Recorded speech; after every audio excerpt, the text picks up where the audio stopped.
And what's up, everybody? Welcome back to the channel. It is your friend Sheepludes. Let's talk market. It's been an interesting couple of days, to say the least. So, I'll be honest, if you predicted the market kind of going in the direction that it did over the past day or so, hats off to you, because I would have said that this probably wasn't going to happen. Like, it's interesting. We'll get into it. First things first, we did get a free card.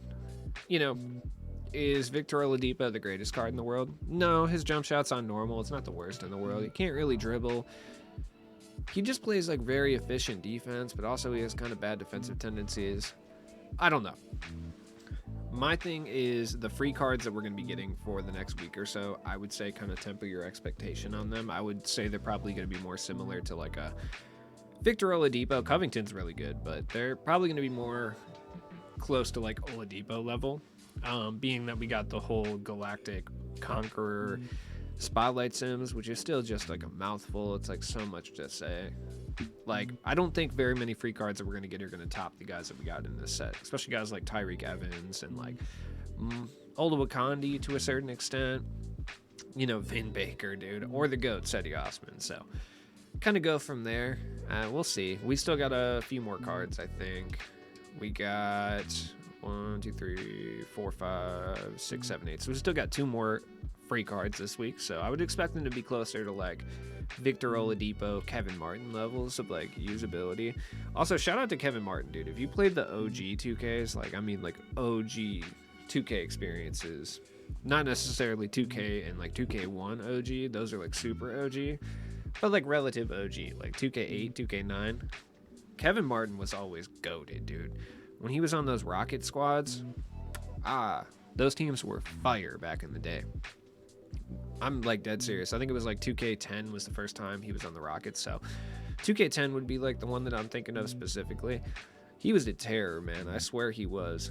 He's in that weird group of people where it's like Chris Copeland, Kevin Martin, Jerry Stackhouse, I would say was one of those guys back in the day.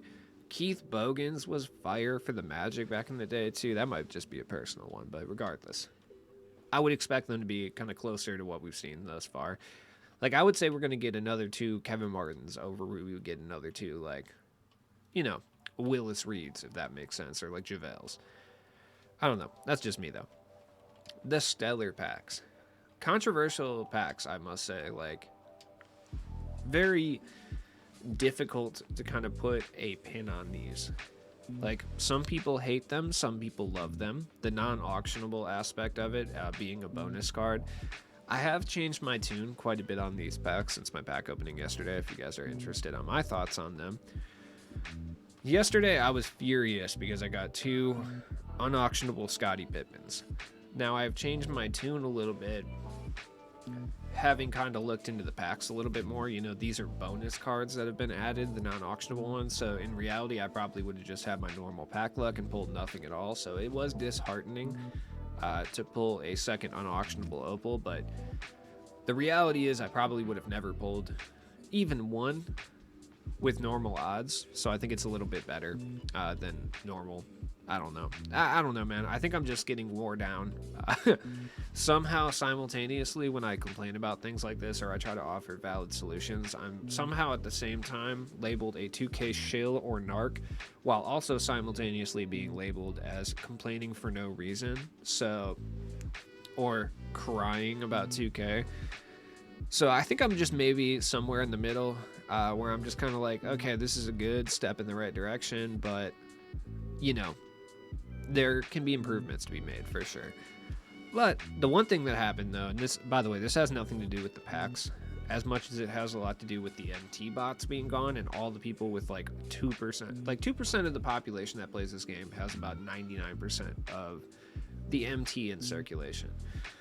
If that wasn't abundantly clear before, it is extremely clear now due to the prices of cards. So everybody is a lot cheaper than you realize. I mean, your amethysts are still 1,800. Like Terry Mills, who I have no idea who this man is, I'll be honest. I usually know a lot of the random NBA players that we get. And you know what? Props to 2K because they stumped me here because I know a little bit of Jerome Williams. I vaguely remember him, but I do not know anything about Terry Mills. Straight up, so props to them. They put out a little budget Cade too for little NBA fans, little young guys, you know.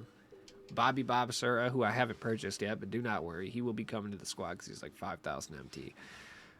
Sick. These guys are cheap. Terry Mills and Jerome Williams are really, really good for limited.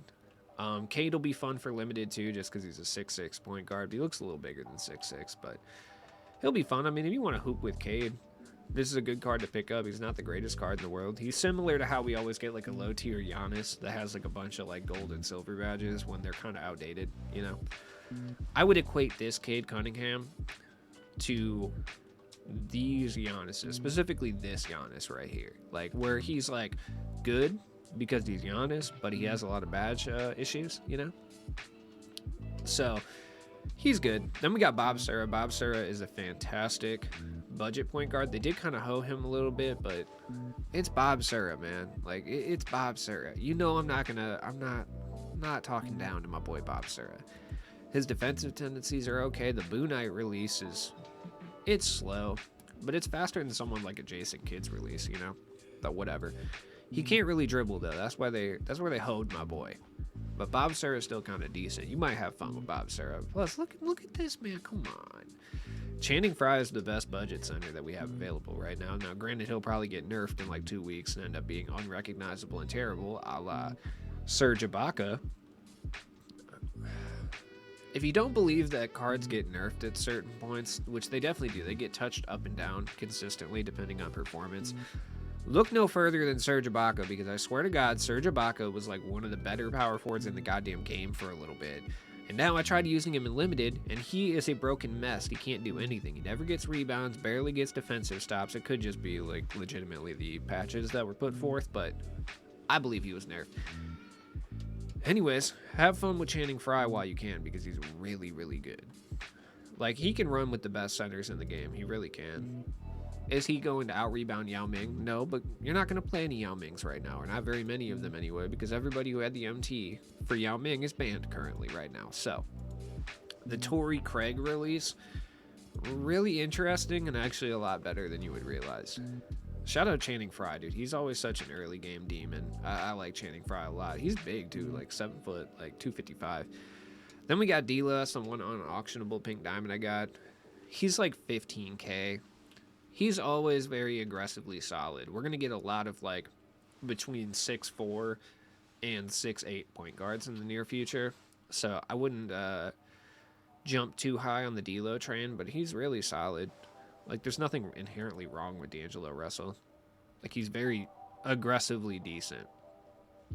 Like I said, I don't think there's anything wrong with him. He moves relatively well. He plays okay defense. He has pretty bad defensive tendencies. But, I mean, for the most part, you're getting a sniper point guard that can out here get you 3-point shots. Like, he can score the basketball and he can facilitate a little bit. He's not going to be very good defensively. And that's kind of the thing you need to understand. But it's D-Lo. If you watch basketball, you know. Then we got Marc Gasol. Marc Gasol, quite interesting. Of course, I can't look up his price directly. I have to go do this. It's like a whole thing. I hate unauctionable cards. I hate them in theory, and I hate them because of stuff like this. Marc Gasol is dirt cheap. He's going to be every no money spent center, and for good reason. The Marc Gasol release, clean, dude. Clean. It's a little on the slow side, in my opinion, but, dude, clean. I did not expect it to be this good. But you guys know that I'm a fan of, I would say, non-meta releases, being that's how I've always played 2K. So kind of one of those things. But, I mean, you're getting a Hoff limitless center for under 30K. He can play with the biggest centers in the game. Plays great interior defense. He's not that fast. He's actually kind of slow, but 79 speed's not terrible. This is the budget guy who can hang with Yao. This is what we needed. Now, is Yao still going to deuce him up? Yes. Are you going to be able to rim run with Marc Gasol? No. No, you're not. He does have Michael Jordan dribble style, but he does only have a 57 ball handle. So, but he is a pure 3-and-D center, and he is a fantastic 3-and-D center. He is so good. We're going to talk about the market a little bit more in depth too. Then we got Scottie Pippen. Scottie Pippen is fire, dude. He's so good. Like, he is so good. The unauctionable Scottie Pippen broke me yesterday, but having used Scottie Pippen, a little bit more. It doesn't bother me that he's not auctionable. I likely would have never sold him in the first place, but that second one sucks. Notice how Scottie Pippen is like the best two guard in the game, and he's going for like nothing. Isn't that crazy? Like, also, why are you not letting me search Scottie Pippen right now? So, all the cards that came out are going for significantly less MT than they would have normally. Like Scottie Pippen, 5 minutes left. I mean, he maybe goes for 200K, a little over 200K. And this is the best shooting guard in the game, bar none, for sure. If this was a week and a half ago, Scottie Pippen would be going for 500K. No question. And here's the thing that I think a lot of people need to understand about these cards too, is it has nothing to do with the packs as to why they are inexpensive. The odds for pulling auctionable versions of these cards are the exact same. Ben Simmons is 400K, which is still expensive, but Ben Simmons comes out a week ago. He drops in the Cosmic pack. Oh, he's so expensive. Like, he's probably over $1 million. I mean, we were seeing Hardens go for over $1 million consistently, like 600K at the lowest. Like, Vince is down too. It's not the packs that are causing the prices to drop. I know this may be shocking, but it is kind of twofold. I mean, the fact that a lot of people are pulling unauctionable versions of these cards definitely has like at least a small effect on price for sure, 100%. But really what's causing these prices to drop is the banning of everyone who buys MT, and specifically, more importantly, the banning of anyone who's selling MT, because MT sellers do price fix cards. And a lot of times they don't even need to price fix cards because people buy so much MT that they end up accidentally price fixing cards themselves to a certain extent. Like, you know what I mean? There's so many people who buy MT, which I did not realize how many people actually bought MT until this week. Like, now it's very apparent that there is a lot of people who bought MT. They end up unintentionally price fixing cards by outbidding each other consistently for these cards, trying to get them with like basically limitless amounts of MT. And we're seeing it this week, man. I mean, it's a combination of the two things, but I think it is understated how important the banning of MT purchasing has been towards affordability of cards.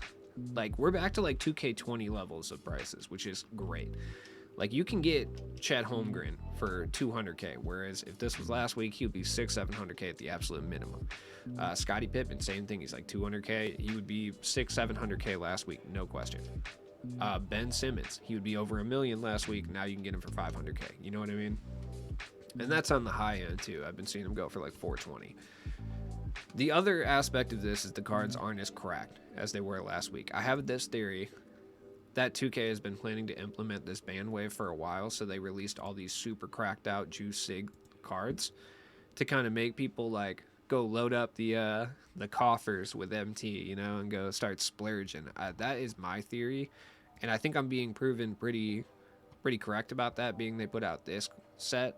And Ben Simmons has issues, like he has a 65 3 ball, and all the players have their own jump shots. I think that's probably a red flag that maybe they lured people into buying MT over the past couple weeks with the drops with Yao, with Vince Carter, Dirk, all them. Like, having juiced their SIGs up so much, it actually makes total sense. So either way, Ben Simmons is he's good. He still kind of trots around a little bit, like he's still a little sluggish. 65 3 balls doable, but you're not 3 hunting with him. But he is still impossible to stop because he's 6'11" at the point guard. So that's what's up.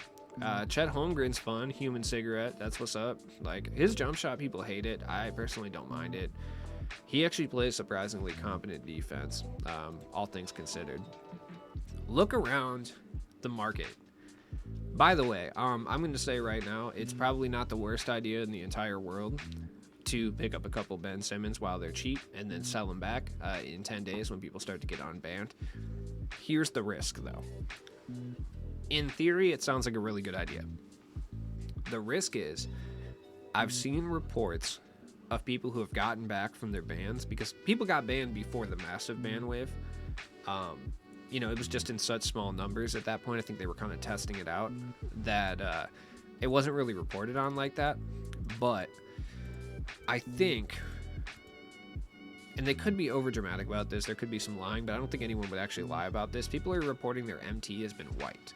People are reporting they've lost a bunch of MT, being that 2K has gone through, and obviously they flag transactions that they think are, suspicious in nature or MT buying in nature, and they wipe the MT. Now, I don't know how accurate that is. Like I said, I've seen reports of it in like Twitch chats and on Twitter and stuff. Not exactly the most reputable areas for news coverage, but I have seen it. So that is an ever-present possibility. They do that in Madden, and they do that in FIFA. Now, I don't know if 2K is going to follow suit on that, but it's possible that they do. So if you're planning on investing in Ben Simmons, just know that that is a possibility. But that being said, if they don't wipe that MT, people are coming back in the game with millions of MT that they're looking to spend, and they're looking to go get Ben Simmons. They're looking to go get Scottie Pippen. So these are cards that you can easily make a bunch of MT on. It's just, are you willing to take that gamble? Because you never know if they're going to wipe MT, and if they wipe MT, it's going to be very hard to recoup the amount of MT that you spent on those. But we're seeing cards drop across the board. Every card is significantly cheaper than they were just, a mere 4 or 5 days ago. Which a lot of that has to do with the cards came out today. Like Ben Simmons is going to nullify a lot of point guards, certainly, especially Magic Johnson. Like I said, Scottie Pippen is going to nullify the need for like a Vince Carter because he's like a quote unquote better shooting guard. Yao is kind of extinct, which I've talked about. It makes sense, obviously. The only people that would have been able to consistently afford Yao are people who bought MT because he was that expensive. So it's not shocking that there's no Yaos up because all those Yaos are locked in accounts that obviously are banned at the current moment. So it's not really shocking in any way, shape, or form. But everyone else is down quite a bit. I mean, going back to the Season 3 cards, you can get some of these cards for so cheap. Like D-Rob's a buyout now. You can buy out D-Rob, at this point. If you're interested in that, you can buy him out. I mean, granted, he's 100K, but he was even less earlier today, 92. He's kind of been fluctuating all over the place. These Tids of the Season guys are buyouts for the most part, like KD. Brown is still not because he's LeBron. Obviously, I don't think he's going to be a buyout for the foreseeable future, being that he's LeBron. I mean, Michael Jordan is damn near a buyout at this point. I wouldn't even be shocked if he is one. He is. Yeah, Michael Jordan's a buyout at this point. 100K, but a buyout nonetheless. So you're getting cards for so cheap. All these old cards are cheap too because all the bots that used to price fix cards are gone for the current moment anyway. So how they used to do it is a bot would come through, pick a card like Thurl Bailey. Any card under a certain amount of MT that's put up, they're auto buying it and they're putting it right back up for, standard price, whatever they set as the standard price, right? We were seeing it a lot with Flash Forward. Every single one of these pink diamonds was kind of price fixed at like 25 to 30K. Now, not the case. Now they're down a bit. Now you're getting them for a little bit cheaper. Now I saw some going for like 15K yesterday. We're seeing that with the PDs from today's set as well, but a lot of cards are way cheaper. This is probably the best example is the Pioneer set. All these cards are buyouts now. Like DeJounte Murray was over 100K for a little while. Now you can get him for 25, 30K, at the most. Same with Amari Stoudemire. And there seems to be more of them up too. He's like 40K as opposed to like 60. So you can lock in for Tim Thomas at a relatively low cost. Magic Johnson is a buyout now, which there's a lot of badged up Magic Johnsons, of course. He still holds it down, by the way. He's still very good. I just need to point that out. People are saying he's like trash or whatever. It's not. That's not accurate. Penny's a buyout. Like I said, there's a lot of MT to be made because once those people come back from those banned accounts, you're going to see a lot of prices go way, way, way up on a lot of cards. So something to kind of think about. Gary Payton's really cheap. He has a dynamic duo with his son, which I might run just for fun. He's like 35K, it is what it is. But as always, it's been your friend Sheep Ludes. Look, if you were banned, I wish you a swift reinstitution. I personally don't think they handled the ban the best, though I will say that MT purchasing has been completely out of control this year. It is a creation of 2K's own, it is 2K's own creation. They did this. They created the monster that we've had to deal with this year with their own greed. So the onus is not off of 2K, but I will also say that MT buying has ruined the experience of playing my team heavily for the past couple years, to be honest. And I've probably had more fun playing this game over the past week than I have before, probably because everybody who's better than me is out the game at this point. So, selfish reasons 100%. The thing I will say, and I want this to be made clear, is that I'm pretty certain that 2K is going to continue to do these bans. So I would be very hesitant, especially initially, to continue to buy MT, just because I don't think that they're going to let up this. Like, I'm pretty certain they're probably going to continue to do this. So just understand, play the market, man. Pick up who you want to pick up. There's some really good cards in the Stellar set. Marc Gasol's Fire, he's like 25k. There's no reason this card should even be 25k, like, with the way the market's been all year. So it's crazy that he would have been 300, 400k like just a week or two ago. Bob Surra's Fire, Channing Frye's Fire, D'Angelo Russell's good. Have a good day.